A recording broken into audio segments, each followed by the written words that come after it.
GAS FM 104.3. Those delicious recipes. Yes, and they have been so popular. We are out and we ordered a reprint, and they came yesterday.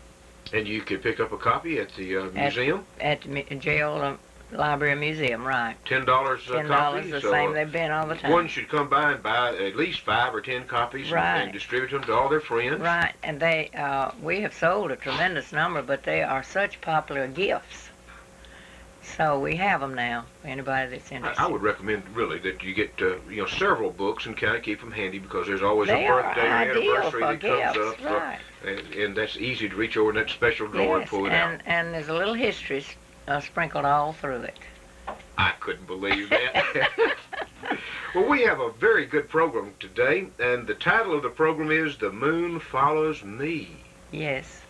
You know, The Moon Follows Me. I wonder how many of our really young people have ever sat in the back of the car and looked up out the window and watched the moon. Or better still, in the back of a wagon. Well, I said our younger people. Okay. Well, I'll just let you take it from there. Okay, thank you. Something always kicks off an idea, and I was reading in Reader's Digest and ran into a little story called When the Moon Follows Me. And this keyed off a little section in my mind of watching the moon follow when I was a child and as I grew up. And it still thrills me to see the new moon and see the full moon and on a clear night, and it does appear to follow you as you go over a hill or down a valley or something. If you get a brush and trees out of the way and can really see the moon, it just goes right along with you. And there's something magic about it. So I got to thinking about this story made me think about this little book which I called We Are Seven. I published it in 1974, and it is a collection of the stories of my family. And I never have talked about those childhood stories on a program, and I thought this was the time to do it, maybe. My family was a preacher's family. My father was a Baptist preacher, and we grew up on a dirt poor country farm on a hillside, and we worked on the farm, and all of us, Mama, Papa, and all the kids learned to work on the farm. That's one, I think, of the blessings that we received. We were taught to work. We had to make our living.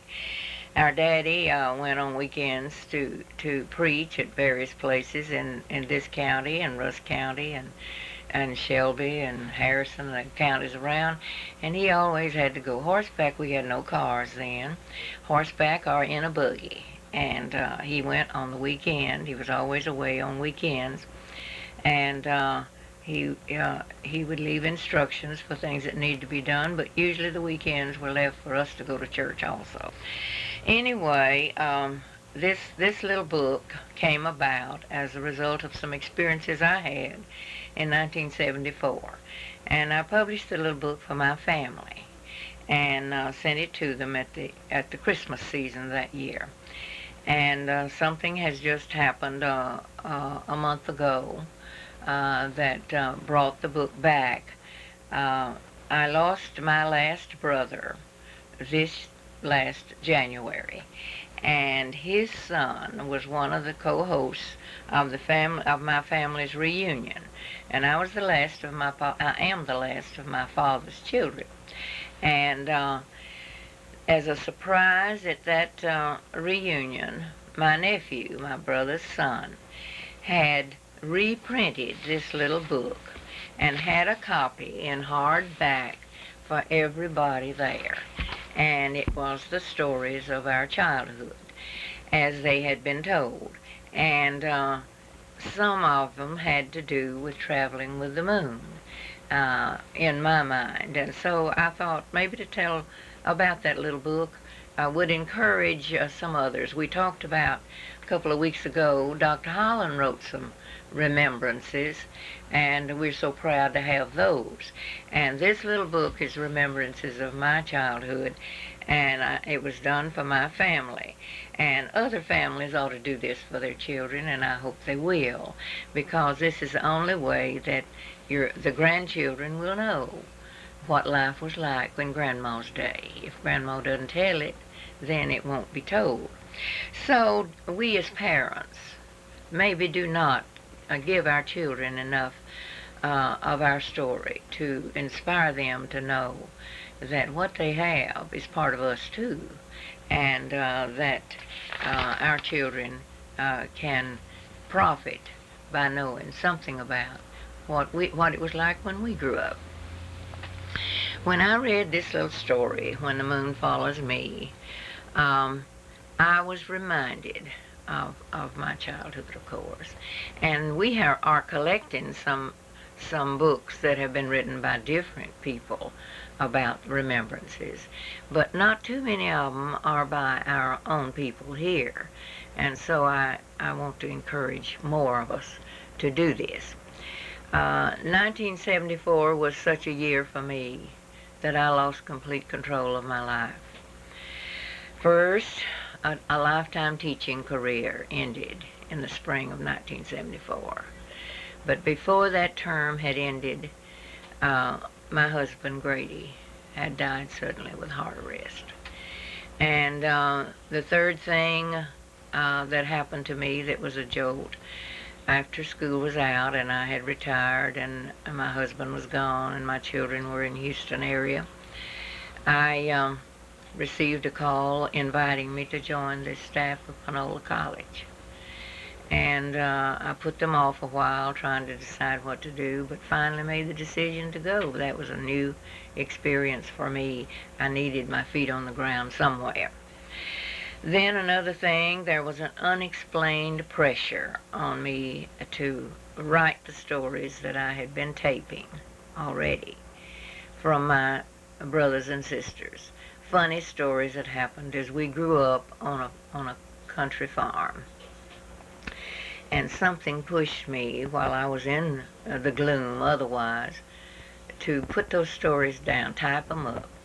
And I finally did type them up and decided this would be my Christmas gift to my sisters and brothers, remembering their childhood.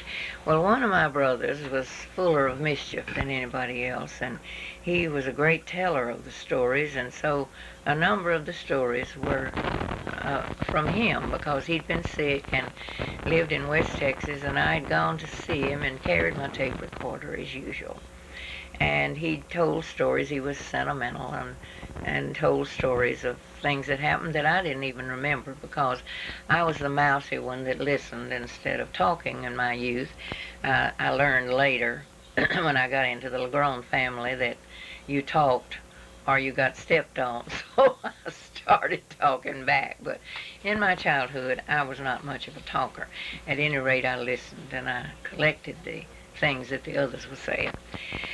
And I got those stories together and sent them out for Christmas. A week later, the brother that was into more mischief than anybody else died in his sleep. After he wrote me a beautiful letter about how proud he was to have the collection of stories. Then I knew why I had been pressed to write them then. We never know whether we're doing something at the right time or not. And so I introduced the little book with this foreword. This collection of remembrances of our family is both typical and unique. Typical in that we were an ordinary country family growing up in what the 1970s, see I published it in the 1970s, the 1970s would call poverty.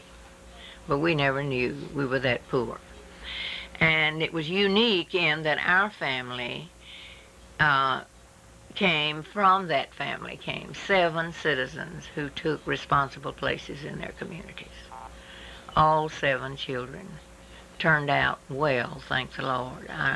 Now, I don't mean financial successes, but I mean community service people. And Mama and Papa are due the credit, I said, for the early shaping of our lives, so that though some were dead when I was writing this, 2 were already dead, we have the faith that we are all alive and that our whole family of 7 will continue to live. This is what we were taught, and this is what we believed, and this is what we lived. And I'm not sure we give that kind of faith to all our children today. So, this little story of The Moon Follows Me from Reader's Digest is based on this theory, that we dream our dreams, we examine the structure of our lives, we make considered decisions, and it helps to step out in the swath of moonlight and realize that the moon is following me. Something in this world is constant. Something will be here when all else is gone, and the moon is one of those somethings. This surprise reprint proved to me that young people are appreciating more than we realize, and that we are not sharing enough of it with them. That's the trouble. And it was a real thrill to me to realize that they are doing this. The influences of family life are what I wanted to emphasize. We don't sit on the front porch on summer evenings anymore. Our house was an open country house with a long front porch and a dog trot hall. That was the cool place in the summer. There was always a breeze. Our house was a plain frame house, and we had great oak shade trees all around. In fact, the big oak tree at the front gate was called the marrying tree, because many weddings happened under that tree. My father was a preacher, and one of the things that I haven't gotten around to doing is to look up how many marriages he performed, and I do want to do that.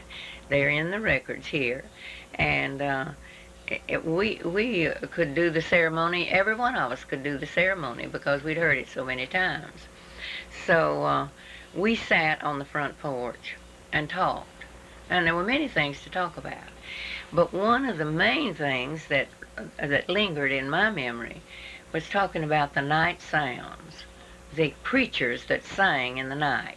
Katydids. We never could understand how katydids could be so small and make so much noise. And we would talk about it, and somebody would invariably say, well, you know, if you touch the tree, they'll stop. Well, we would go slipping out and touch it lightly. They'd stop. Go back and sit down, and after a while somebody'd say, well, they just stopped anyway. And we'd go pat it hard. They'd stop. We never could understand how they knew we were touching the tree they were in. But suddenly all would be quiet for an instant. Then they'd start again. Well, you know, we did not know that our parents were encouraging us to feel secure and safe walking out in the yard at night, not being afraid. And so we grew up not afraid of the dark. Children today, some of them are terrified about the dark. Well, a lot of things do happen in the dark, but that mischief is there in the daylight too. We just don't always see it. And so our parents had ways. They were great, wise people, though they didn't have the opportunities for education that we've had.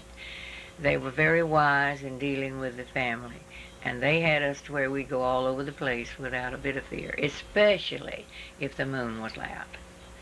And we talked about the moonlight, and in going, and you'd think, what in the world did they do? They didn't have picture shows to go to. Well, we had sing-songs at our house, and all the neighbor young people would come in. My sister played the organ, and everybody sang. And I have been singing all my life and still at it. Not that I have such a beautiful voice, but because it does something special for me to sing Christian songs with other people.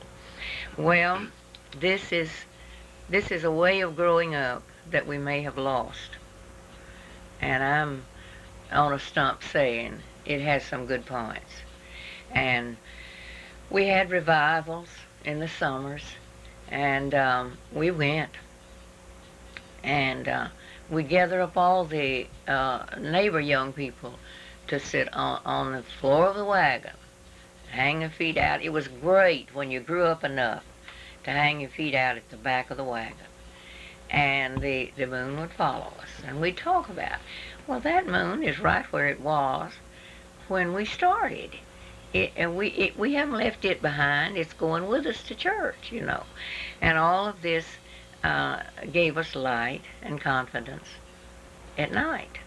And there's something magic about moonlight that keeps it from being such a dark and gloomy world. Well, some of the blessings of growing up unafraid carry over into mature adulthood. My mother was powerfully afraid of storms, and we had to learn that there wasn't much we could do about a storm, but that somehow we were in God's hands, even in the storm. But other than that sort of thing, there was nothing that anybody in our family was ever afraid of. And farm life had its chores. Everybody had jobs to do. There's no such thing as being bored, because you had to get your jobs done. And that's the only way a farm could thrive for poor people. We never heard of servants or anything. What was done by the family. And I had two sisters, and they did the girl work, woman's work, helped Mama, and I didn't have to do it when I was little. And then suddenly when I was 7 years old, they both married. And then there were all these jobs they'd been doing that rotated to me. And I had to learn to do all these things, like milking cows, scrubbing cedar water buckets that had to shine, raking leaves in the yard. Our yard was as clean as the floor of the house. Had to be. That had to be done. No grass grew. It's only the flower beds and just a sand pile for the yard, but it had to be swept clean. Well, these were chores that we had to learn to do. We learned to work. We learned to hoe. We learned to chop cotton. We learned to strip cane. Whatever had to be done, we learned to do it. Well, this is a blessing, to learn to work. And there's so many people that don't know anything about work today. Young people grow up. So this is what this telling our stories of youth is all about. I take on too many jobs now, but I would be most miserable if I had nothing to do. And I thought I faced that in 1974, that life had ended because everything that I was involved in suddenly came to a halt. But suddenly another door opened, and the world was waiting with many, many jobs that need to be done. So last week when I had a physical checkup again, I said to Dr. Smith, I need something to give me more pep. I start the day pretty good now, but I play out by noon. He says, that's long enough. I said, no, I need a whole day. But that's the way I was brought up. And I don't find any day boring. Lonesome, but not boring. So I challenge other old folks like me to put down some of your remembrances so your children will know what it was like and appreciate you, and maybe take a few hints from you of what you had to say when you came along. Outstanding advice, and I hope everybody adheres to that. Well, I hope so too. I hope we have some more stories that are written. I could go through this book and tell things that people would relate to that we did. Like the boys always went to the swimming hole on weekends. The old Buckner wash hole was the joy of Brooks and Fair Play. The boys gathered, and all the boys knew each other. Of course, girls didn't go to the swimming hole. That was the boys' thing. But the girls had other things they did, so we had things to entertain us. Maybe some of the grandparents, when they have the grandchildren over, will turn the television off and sit talk down to and 'em. talk to them. For instance, my little great-granddaughters asked me over and over again, tell us the pig story, the pig bite. Well, I got a pig bite when I was a sitting alone baby, and I've carried scars on my hand all my life because I was eating a piece of bread, and a pig was out in the yard, and I was sitting in a box. My mother was at work, and the pig came up to get the bread and grabbed my hand. And, of course, almost bit it off that my mother thought I was ruined, you know. But it's so funny to the little girls that a pig almost got my hand. Oh, Miss Grown, thank you so much for coming and sharing once again with us. These stories, it makes my Thursday. I look forward to it each week. You. And I know our viewing and listening audience does as well. And we'll remind everyone to go by and check about the cookbook that you will find at the Old Red Cookbook. It has been so popular. It's at the LaGrone Family Library, a Historical and Genealogical Association organization. You can purchase that book for $10 each copy. Right. Thank you for being with us today, and we hope that you have a good day. Thank you. You too. And our visiting audience, by viewing or listening, we thank you and invite you to stay tuned because Sue Smith and the County Fair Grapevine is up next. Until this same time tomorrow. The Country Crossroads. You can hear Country Crossroads each week here on KGAS, Sunday afternoons at 12:30.